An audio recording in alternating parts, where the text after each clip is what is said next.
Ladies and gentlemen, thank you for joining me on this Sunday sunny afternoon. We're going to go over some things revolving around AMC, like some hedge fund news, like the Twitter post that Adam Aaron has put out, which overall is good news for AMC. So that's going to be very important. But as well as that, I want to acknowledge some key things that are going on as far as news around the world that potentially will move the markets, economic data that is coming out this week, where the federal funds rate is projected to go at the next FOMC meeting, as well as the stock and bond divergence that we are seeing. A lot of people are starting to talk about this, and I think it must be acknowledged. So let's get into this video. If you guys find value out of it, hit the like button and subscribe to the channel. If you don't, comment down below why you don't like the video. Let me know that information as well. Thank you for that one, and get your free stocks down below in the description. When you sign up for Moomoo, deposit $1, you will get 3 free stocks as well as an additional free share of NEO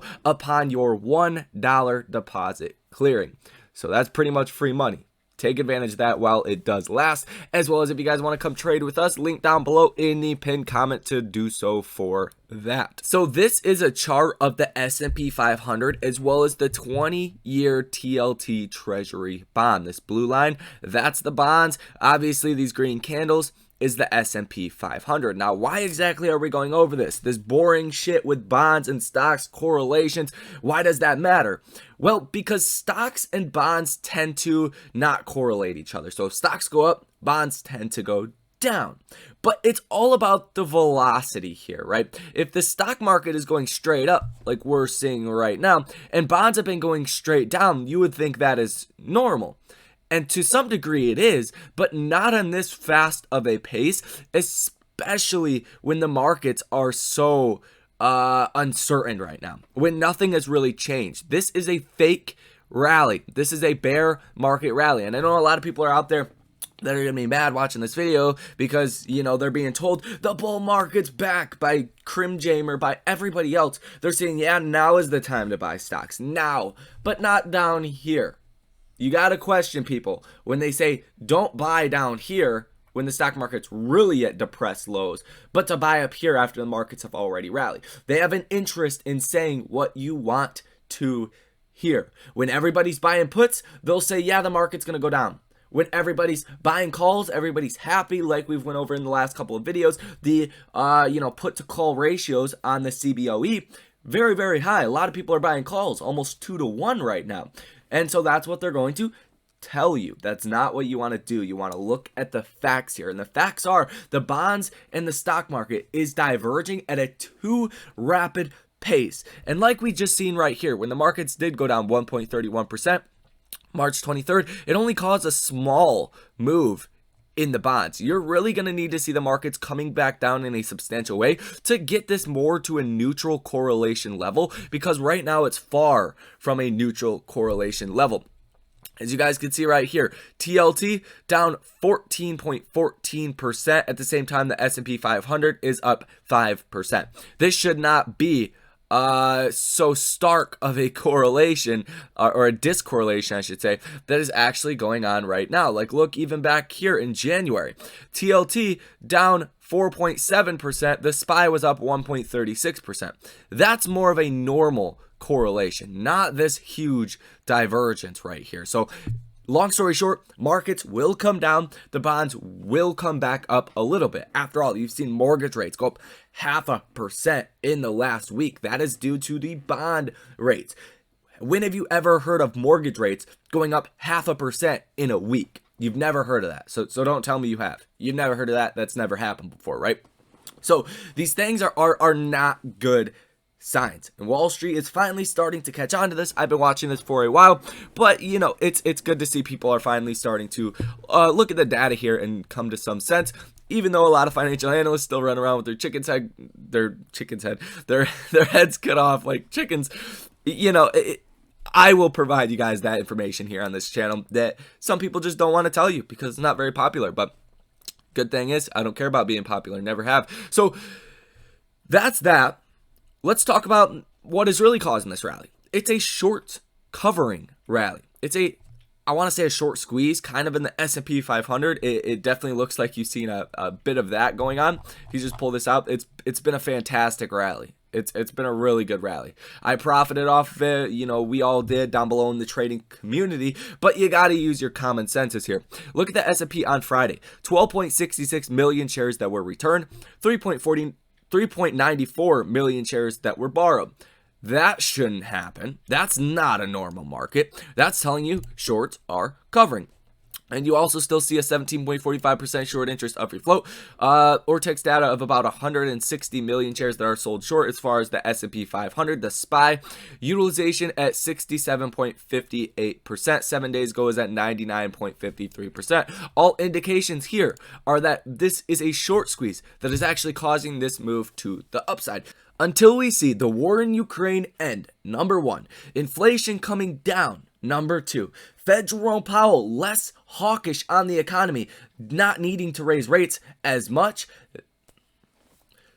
Until you see Fed Jerome Powell U-turn and stop being as hawkish, number one, war in Ukraine and Russia end, inflation coming down, that's when you could potentially see all-time highs in the markets. But then, on the other hand, number four here, you got COVID in China, a lot of uncertainties about supply chains. You have a potential food crisis is coming. You have the European Union that is heading into a recession as we currently speak. You also have fears of the US going into a recession. So there's about 8 fear catalysts right there. If we can get some of those gone, say the war in Ukraine ends, say inflation ticks down, that's probably enough to push us to all-time highs and to see a sustained solid rally. Until something changes with those 8 fear catalysts, you're not going to see these all-time highs. You're actually getting pump faked right now. You're getting faked out by financial analysts and financial media, people that want to tell you what you want to hear, even though they're going to be doing the opposite.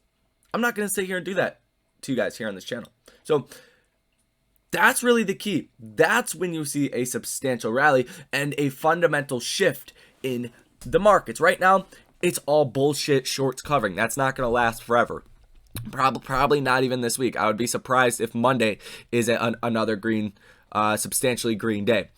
My bets would be it's a pretty red day. Now, as far as some of the news that you guys need to know, this is going to be important, and this really plays into potential fear that will head into the markets. It says Russia will likely default with April 4th payment due of $2.2 billion as per MarketWatch. I've already went over this before in other videos. But, you know, it says investors breathed a sigh of relief last week after the Russian government made a $117 million interest payment on its foreign debt. Now, $2.2 billion. They hardly scrape by with $117 million. They're not going to be able to get by with a $2.2 billion bond payment that is due. Not going to happen. They're going to default. If they don't, for whatever reason, I would be very, very surprised. And that's going to cause more uncertainty to the markets. Last time Russia did default was in 1998. Not too long after that, you got the .com bust, the scare, I don't know how old some of you guys are, but I was told stories about this because I was born in 1999, so I'm turning 23 right now. Actually, my birthday's April 1st, so this upcoming Friday. But a lot of people were scared that the world was going to end around this time, that computers were not going to switch over. So I was told about that, off topic, but kind of funny there. So that's going to cause instability in the markets at the very least. At the very worst, it's going to cause another big sell-off, kind of like the Evergrande situations you've seen here and there. But this is an actual whole country worth a lot more than Evergrande. So keep that on your radar. That's going to be very important, as well as the federal funds rate that is being projected. This is where it's kind of comical. Kind of comical. So ever since Fed Jerome Powell started to speak last meeting, the projections for a 50 basis point rate hike, a 0.5% rate hike, has went to 72.7%. Last week, we were at about 27% probability. So, you know, it's flip-flopped quite dramatically. Markets have not even cared. They don't even care we're about to get a 50 basis point rate hike. Don't even care. Markets are rallying. It's shorts covering, and they're starting to price in some form of good news, whether it is it likely, the only logical thing I can think of the markets are pricing in right now is a war in Ukraine and Russia coming to an end. That's going to be a very bullish thing, but if the markets have already priced it in with this big move that we are seeing, then it could actually be the opposite, and you could actually fall off of that news because you've already seen it priced in. Markets were already expecting that. If you don't think the markets are pricing in any good news here, then it's a 100% short squeeze move, and you got to be very, very, very careful of that. If you have any call plays or you're betting on the markets going up in the short term, you just got to be very careful with that. As far as something else that did come out just a couple of minutes ago, it says Ukraine's President Zelensky, we're ready to discuss neutrality and non-nuclear status if security guarantees are provided. So that could be bullish, but until you get a real ceasefire or an ending to the war, it's not going to be anything all too crazy, let's just say that. Now, if you do come to CNBC, this might hurt the markets. So it says, Biden says Putin cannot remain in power in sweeping speech on Russian invasion of Ukraine. Biden job approval rating hit its lowest point of presidency. Most think U.S. heading in wrong direction. And this, President Joe Biden to propose new 20% minimum billionaire tax. And who moves the markets? The billionaires. The guys with the B's. Until we squeeze, and then, yeah, you guys will move the markets. But until then, it's the billionaires. So when you hear that, it definitely will shake up some investors and make them want to take profits a lot sooner. Just hearing that. So potentially not going to be good. We'll see once futures come out if that's any indication of what could happen. Who knows? But I'll keep you guys informed of that. Now, as far as next week, nothing too crazy. A couple Fed speakers that do come out Monday and Tuesday.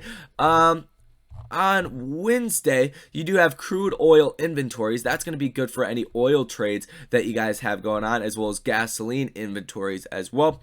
On Thursday, you do have the OPEC meeting.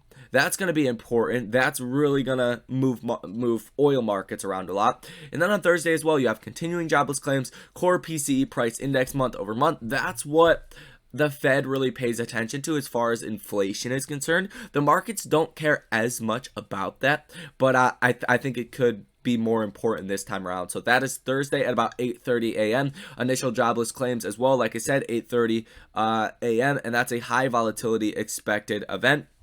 And a lot more, PCE related data points. Fed Williams that speaks as well at 9 o'clock.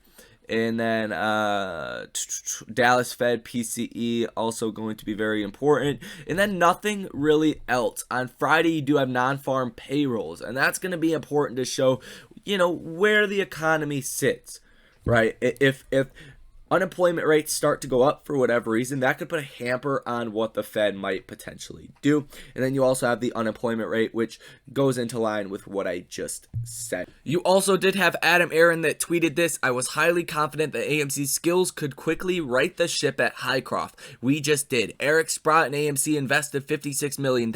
Now we raised a breathtaking $139 million more cash equity, $195 million in total in only 2 weeks. Calm seas, smooth sailing ahead, and this might put some pressure on the shorts of HYMC because the short interest is very high, and it's likely that you will see, I don't know what happened with that, it's likely that you will see these stocks kind of move the same, especially if Hycroft takes a big move to the upside.